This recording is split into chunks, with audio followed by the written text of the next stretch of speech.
Hey you guys, I wanted to give you a little update since my last video was so dismal and brutal. So we made the decision to go ahead and start my leave of absence now. As of Sunday was the beginning of it, and I felt so much peace about that decision. I think the only way to say it was like the work shifts were just brutalizing me. I found a video that I made a month ago actually after a shift, and it was a video to myself in recovery. I just wanted to remind myself where I was after each work shift and that there was really no way to continue living that way, and I wanted to use it as an encouragement for me when I'm in recovery and miserable. But it actually helped serve as a tool and a reminder for, just how long all of this has been going on and how it's progressively been getting worse and worse. So after my last video that I posted, I was in contact with Dr. Movahead, and he said that we had to get me out of that pain crisis before surgery because my healing would be dramatically impacted by how I was going into surgery. So that was part of the decision to start my leave of absence now. I did find out a huge blessing. Short-term disability covers up to 6 months. I thought it only did 3. And since I need 3 months to recover, in addition to taking the month off before, I will be using 4 months. Originally, I thought that time was going to be unpaid.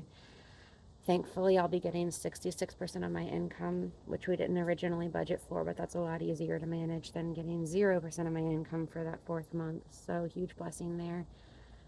As the time is nearer, we are um, discovering some needs or ways that people can help. We've had quite a few people ask how they can help, so I'll put those in the comment of the video as like to different ways that you can help if that's something that you're interested in doing.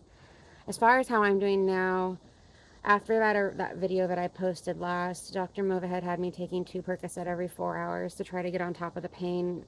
Essentially, my nerves were so inflamed and irritated that nothing was calming them down. So we did that for a couple of days, and that was pretty terrible. And then have slowly weaned down and off of that. So now I'm down to, yesterday I only took 2 Percocet, but I'm averaging between 2 and 3 depending on what time I wake up, which gets me to another thing. Since I've been on my leave of absence, you guys, I have slept 10 to 12 hours every night. I didn't realize how exhausted I was, and I've also taken a nap almost every day.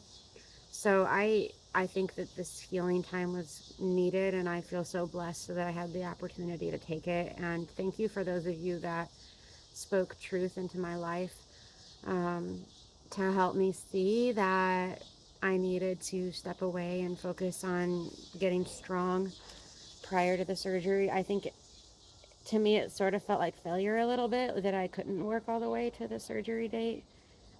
But it also helped to realize I wanted to be the best I could be for my patients, which at that point I was not at all. So um, thank you all so much for hanging with me. We are officially like 3 weeks and 5 days away from surgery. So we are getting so close, and I'll keep you all updated as I hear more. And again, I'll put in the comments ways that you can help if that's something that you're interested in doing. Thank you guys.